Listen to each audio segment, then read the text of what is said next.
Parfois, nous, ce qui nous intéresse, c'est pas tellement le livre. Le livre est un prétexte pour demander aux auteurs de parler de la question juive. Mais cela dit,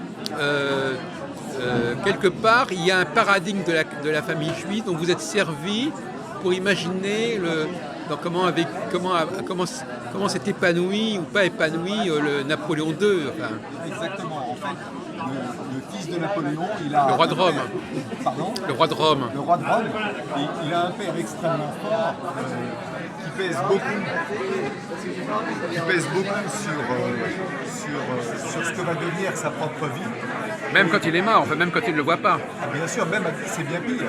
C'est quand vous ne le voyez pas et que vous devinez qui il est, vous le fantasmez et ça vous oppresse encore plus parce que vous avez un rôle à prendre et vous ne savez pas comment vous allez le prendre. À la différence, et c'est un peu l'histoire que je raconte parce qu'un ado, en fait, pour pouvoir découvrir qui il est, pour pouvoir ensuite vivre la vie qu'il a envie de vivre, il faut à un moment donné qu'il se confronte à sa statue du commandeur.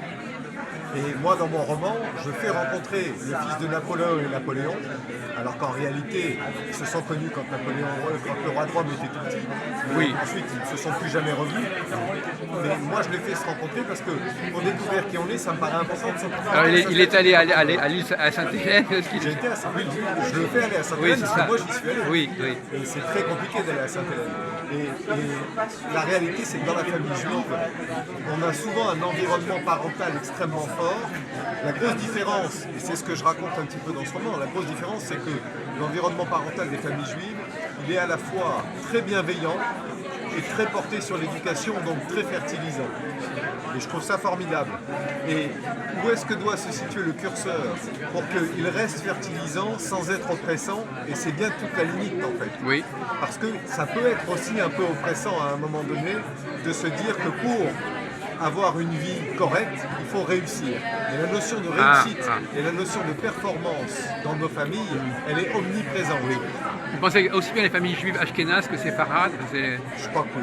Alors, je connais moins bien les familles ashkénazes. Moi, mes deux parents sont séfarades.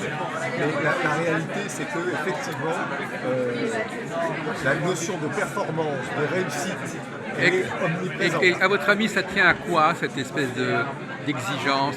C'est quelque chose ça trahit quelque chose de la condition juive, de la conscience juive? Oui, parce que, en tout cas, moi, c'est comme ça que je l'interprète, c'est comme ça que je le vis vis-à-vis de mes enfants aussi. Ouais. C'est une espèce de caractéristique qu'on porte au plus profond de nous et qui remonte à très loin, Voilà. de devoir réussir pour s'en sortir, parce que sinon, on a des chances de ne pas s'en sortir. Et pour s'en sortir, il faut compter que sur nous. Parce que la notion d'héritage, ce qui est vraiment mon thème pour le coup dans mon livre, la notion d'héritage, elle est extrêmement dure pour le peuple juif. Oui. Pour le peuple juif, la notion d'héritage, c'est à la fois l'héritage d'un livre et c'est à la fois aussi le poids de toute la culpabilité qu'on a d'être juif sans avoir souffert ce que nos arrière-grands-parents ont pu souffrir, nos grands-parents ont pu souffrir pendant la Deuxième Guerre mondiale, par exemple. Donc, il faut se dépasser, il faut arriver à une excellence. Sans arrêt se dépasser, et c'est aussi doublé du fait que l'éducation est très importante chez nous. Oui, c'est ce que vous disiez tout à l'heure. Alors ça, c'est l'éducation juive ou l'éducation tout court? L'éducation tout court. Oui. Et c'est très important quand vous écoutez les familles juives, c'est très important. Mon fils est médecin, mon fils est ingénieur. La notion de technicité de votre métier est très importante. Oui. Vous voyez ce que je veux dire? Et donc, ça a beaucoup trait à l'éducation. Et paradoxalement, je trouve que même si c'est parfois un peu oppressant, moi par exemple j'ai fait des études qui ne m'ont pas vraiment intéressé. Non. Moi je voulais faire du cinéma et je suis devenu ingénieur.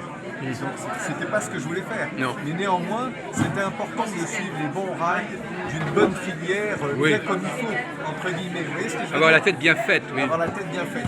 Et je pense que quelque part c'est aussi ça qui nous sauve. Parce que les problèmes qu'on rencontre aujourd'hui avec des gens qui se droguent, avec des gens dans les banlieues, tout ce qu'on trouve aussi dans la montée des extrémismes. Il leur manque quelque chose. Ben, à mon avis, l'éducation est le principal problème là-dedans. C'est-à-dire que les gens qui aujourd'hui vont se faire sauter en étant récupérés par des fous furieux, c'est un manque d'éducation profond. Oui. Je pense que l'éducation, c'est vraiment le socle de base. Et c'est pour ça que c'est si difficile. Parce que pour réformer l'éducation, c'est sur des dizaines d'années que vous faites ça. Mais il y a quand même un paradoxe parce qu'à la fois il y a l'éducation, mais il y a aussi un potentiel au départ, quelque chose de l'ordre de l'hérédité, en tout cas de l'atavisme. C'est tout à fait vrai. Je pense que l'hérédité elle est très forte, mais je pense qu'il n'y a pas que ça. Et je pense que chez nous, vraiment l'éducation est particulièrement prégnante.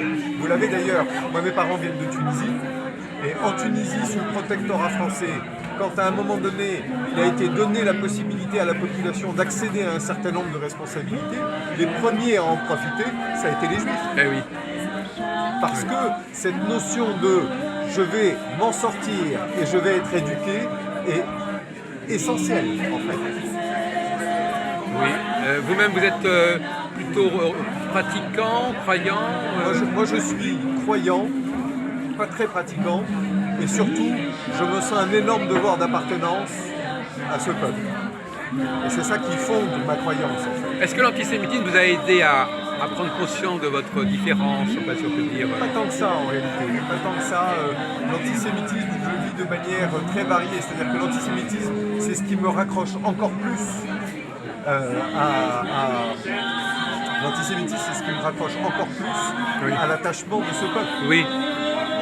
Et quel est votre rapport alors comment vous vivez la dialectique diaspora-État d'Israël enfin, il y a des tensions, il y a des différences de philosophie, d'existence, de valeurs. Ma relation avec l'État d'Israël, je la vis comme beaucoup des co-religionnaires, comme une sorte de culpabilité de ne pas y être. Ouais.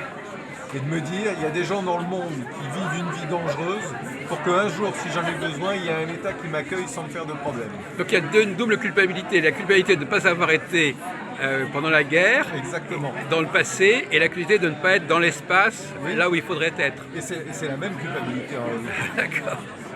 C'est la même culpabilité, c'est-à-dire de ne pas avoir assumé les problématiques liées au fait d'être juif. Donc la condition diasporique aujourd'hui, par elle-même, elle n'est pas porteuse de sens. Elle ne fait pas tellement de sens. Parce que... si elle en fait, parce qu'il y a un lien indéfectible et extrêmement fort qui, en fait, unit tous les juifs autour de tout ça. C'est un lien très très fort.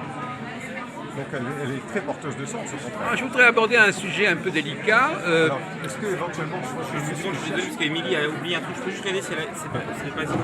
Il y a déjà un chapeau. C'est son bonnet, voilà. Merci beaucoup, hein, je suis désolé. Je vous en prie. Les Juifs d'Afrique du Nord, ils ont un rapport un peu ambigu avec la France, puisque à la fois ils sont d'expression française, mais à la fois ils n'étaient pas spécialement familiers avec la vie en France quelque part. Absolument. Et donc il y a eu quand même quelque part à un moment donné une forme de migration, même chez des Juifs algériens qui étaient d'origine, qui étaient de nationalité française. Donc finalement la notion de judaïsme, ce que je voulais vous dire, mais c'est peut-être pas un sujet qui va vous intéresser, mais comme vous avez l'air d'être très fécond dans votre pensée. Est-ce que pour vous, le fait de dire qu'il y a un judaïsme français qui remonte à la Révolution, etc., est-ce que ce n'est pas de l'ordre de la mythologie pour vous, quelque part? Non, je crois pas. Je crois pas. Parce que ça n'est pas vraiment votre propre histoire. Non, c'est pas mon histoire. Et c'est une histoire qui vous avez à laquelle vous êtes identifié, que vous avez intégrée, mais ce n'est pas la vôtre, oui, objectivement. À partir du moment où on sait qu'on vient d'ailleurs et qu'on risque de retourner ailleurs, à la limite, quand je rencontre des juifs d'Alsace, par exemple, qui sont là depuis très longtemps, je vois très bien, en discutant un petit peu sur leurs coutumes, je vois très bien qu'ils sont très différents de moi. Oui. Mais en même temps, on a ce point commun qui est organique dans la religion juive. Oui. Parce qu'on sait que par définition, on est éclaté aux quatre coins du monde. Oui. Donc au contraire, je trouve ça extrêmement fécond et je ne me dis pas une seconde, ces gens-là ne me ressemblent pas et donc ils sont très différents de moi. C'est pas du tout ce que je me dis au contraire. On a un point commun très fort et c'est intéressant de savoir où la diaspora les a menés par rapport à moi. Oui. Et on a par ailleurs un énorme point commun, c'est qu'on est tous les deux extrêmement reconnaissants à la nation française de nous avoir intégrés. Oui. Et je vois, par exemple, je reprends l'exemple des Juifs d'Alsace, ils sont beaucoup plus français, entre guillemets, que ce que je peux être moi, puisque moi je suis arrivé depuis très peu de temps. Oui. Moi je suis né en France, mais mes parents ont vécu leur enfance en Tunisie. Oui. Donc moi je suis récent. Néanmoins, la France nous a accueillis et elle nous a totalement intégrés.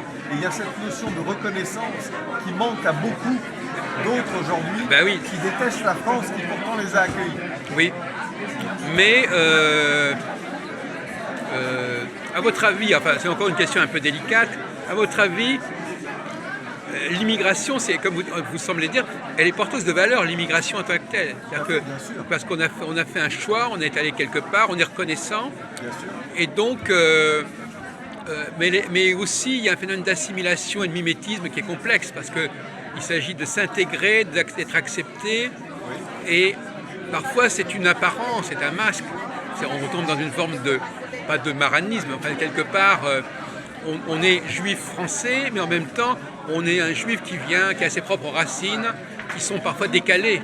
Oui, elles sont décalées, mais en même temps, elles sont extrêmement fertilisantes pour votre propre vie et c'est même un facteur d'acceptation de l'autre. Moi, je me rappelle par exemple, ça fait 30 ans que je suis prof à l'ESSEC, une école de commerce. Oui, très connu, oui. Quand je suis moi-même rentré à l'ESSEC, après avoir fait des études d'ingénieur, quand je suis moi-même rentré à l'ESSEC, dans mon entretien, vous savez, il y a un entretien de personnalité où j'avais en face de moi 3 personnes pas du tout juives. Ouais. Et elles essayaient d'en savoir plus sur moi pour essayer de mieux définir qui je suis. Et à un moment donné, au fil de l'entretien, je me suis lâché et j'ai commencé à parler du couscous que faisait ma grand-mère. Ouais. Eh bien ça a été un facteur inouï de liaison entre ces 3 personnes qui étaient les jurys de mon entretien et moi-même. Donc, vous voyez, c'est une différence qui est au contraire facteur d'un rapprochement inouï. Oui. Et moi, quand il y a quelqu'un de différent qui vient me parler de son histoire, je trouve que c'est un facteur de rapprochement inouï. Bien sûr, il y a une différence, mais c'est pour ça qu'on se rapproche encore plus. Oui, mais enfin, d'un autre côté, quand une société est très hétérogène, elle n'arrive pas forcément à trouver facilement un consensus. Le consensus, en ce qui me concerne, et je pense que c'est ça qui fait qu'on arrive bien à s'intégrer, le consensus en ce qui me concerne, c'est la nation française. Oui, C'est-à-dire que les principes de laïcité et de la République française sont des principes qui, pour moi, sont placés, même si c'est sur des niveaux parallèles, mais ils sont aussi importants que les principes du judaïsme. Oui, alors donc vous pensez que la France est un ciment pour la communauté juive française. Absolument. Paradoxalement, donc c'est d'ailleurs qu'en fin de compte, c'est un élément extérieur au judaïsme qui les relie entre eux en fait. Bien sûr. Et donc c'est un mimétisme par rapport à la France qui permet d'unifier la communauté juive. Mais bien sûr, et même le judaïsme le crée ça, puisque même quand vous allez à l'office, il y a une prière pour la République française. Bien sûr, oui, bien sûr, oui. C'est extraordinaire. Oui, bien sûr. Donc, vous voyez bien, et pour Israël aussi d'ailleurs. Bien sûr, et pour Israël aussi, bien sûr. Mais c'est comme ça que vous créez ce ciment. Oui, mais c'est un ciment, paradoxalement, qui vient de l'extérieur. Oui, en fait, c'est un ciment qui vient de l'extérieur, sachant que ce qui vient de l'intérieur, c'est les valeurs du judaïsme. On partage la même chose, parce que le fait qu'on appartienne à une minorité, une extrême minorité même, ça aussi, ça crée un ciment énorme. Oui, mais alors il y a quand même, à mon avis, un clivage entre les juifs qui sont de souche locale et les juifs qui sont venus dans ce pays. Comme vous disiez vous-même, ils n'ont pas le même rapport à la France, ils sont pas venus en France, leur famille n'a pas voulu s'intégrer puisqu'ils y étaient déjà, et donc ça correspond à des sensibilités quelque peu différentes. Des sensibilités très différentes, c'est juste. Et c'est pas les mêmes valeurs forcément non plus. Absolument, non, c'est sûr, c'est très différent. Et d'ailleurs, il y a aussi la question, comme vous connaissez certainement, à savoir que l'arrivée de juifs de l'extérieur va fragiliser la situation des juifs à l'intérieur, va déstabiliser leur image, va brouiller leur image. Bien sûr, ce d'autant plus que eux, pour le coup, pourront ne pas se reconnaître en plus, ces juifs en France. Mais même, par exemple, on dit par exemple qu'en Allemagne, l'arrivée des juifs polonais a perturbé la condition des juifs en Allemagne, etc. Et c'est une des raisons pour lesquelles on aurait créé Israël, d'ailleurs. On aurait créé l'État d'Israël pour éviter ce genre de problème et pour que les juifs qui partent d'un lieu n'aillent pas perturber les juifs d'un autre lieu et à ce moment-là on les met en Israël. Donc effectivement il y a quand même ce point qui est assez délicat. C'est vrai. tout ça est juste. Et pour terminer, alors est-ce que vous voyez quand même un clivage entre le monde ashkénaze et le monde séfarade au niveau justement des... Qu'est-ce que vous avez à dire sur ce sujet, monsieur Rayat? J'en vois assez peu en fait, parce que j'en vois assez peu d'essentiel. Il y en a bien sûr, c'est-à-dire que quand on se rencontre, les différences, c'est ce qui ressort en premier. Et il y a tout ce que vous disiez sur le fait qu'ils sont probablement beaucoup plus intégrés. Non, parce qu'il y a des juifs de Pologne qui ne sont pas forcément des juifs alsaciens. Bien sûr, vous avez bien sûr cette partie-là. Et sur ça, vous avez juste les caractéristiques de bons vivants d'un côté et de gens un peu plus culpabilisants de l'autre. Mais globalement, c'est des différences minimes par rapport à ce qui nous rapproche. Et le fait qu'ils vivent dans un environnement chrétien ou musulman, est-ce que c'est intéressant aussi? Qu'est-ce que vous entendez par là? Que les juifs d'Afrique du Nord sont nés dans un environnement qui était quand même relativement musulman, Oui. et que les juifs d'Europe sont nés plutôt dans un environnement chrétien, orthodoxe ou protestant ou catholique. Je ne crois pas tant que ça en dehors des coutumes. C'est vrai que quand nous on fait une bar mitzvah ou quand même on fait un mariage avec un aîné avant, c'est sûr que ce sont des coutumes qui sont très différentes. Je ne crois pas que ce soit des facteurs de différenciation et créateurs de fossés extrêmement importants. Ah d'accord. Oui. Non, je ne crois pas tant que ça. Je ne crois pas tant que ça parce qu'il y a quand même deux éléments essentiels qui nous rapprochent. Oui. C'est notre judaïsme et c'est la nation française. Ça fait déjà beaucoup. Mais justement à ce propos, vous savez, par exemple, souvent en tant que juif, on a souvent l'occasion, on peut se marier avec une femme juive mais d'une autre culture. Oui. C'est pas forcément évident. Comme on s'aperçoit là que si on est un juif français et qu'on va épouser une juive ukrainienne ou je sais pas quoi, C'est une culture très différente. c'est pas, oui, enfin c'est des, et puis en plus c'est même pas ça, c'est que quand on est quand on appartient à une même culture, il y a des signes très subtils qui sont captés, et quand quelqu'un vient d'une autre culture, il y a des choses qui ne captent pas. Ça devient beaucoup plus superficiel, si vous voulez, par exemple. Hein. Il y a des valeurs. Par exemple, imaginons, par exemple, vous êtes un juif français. Bon, vous avez quelqu'un qui connaît bien la France, les cultures, il peut apprécier ce que vous faites. Quelqu'un qui ne connaît pas bien cette culture, il ne pourra pas capter exactement ce que vous avez apporté, ce que vous avez fait. Il va vous juger selon des critères périphériques. C'est vrai, mais ça c'est très au-delà du judaïsme. C'est-à-dire que si moi aujourd'hui, je vais peut-être avoir plus de facilité à épouser quelqu'un qui n'est pas de la même religion et qui est français, plutôt que d'aller épouser un juif qui vit je ne sais où. Oui, voilà, c'est un vrai problème ça. Oui, bien sûr, ça c'est la réalité. Mais ce qui compte, c'est d'avoir quelques points d'ancrage qui nous rassemblent et un océan de points qui sont différents, parce que sinon on s'ennuie très vite. Ah oui, d'accord, oui. Oui. Ce que je veux dire, c'est important qu'il y ait un socle commun à un moment donné sur quelques sujets, parce que si on n'a rien en commun, c'est difficile. Oui. Et si on a quelques points communs et un océan de différence, là c'est passionnant. Très bien, on restera sur cette belle formule. Merci beaucoup.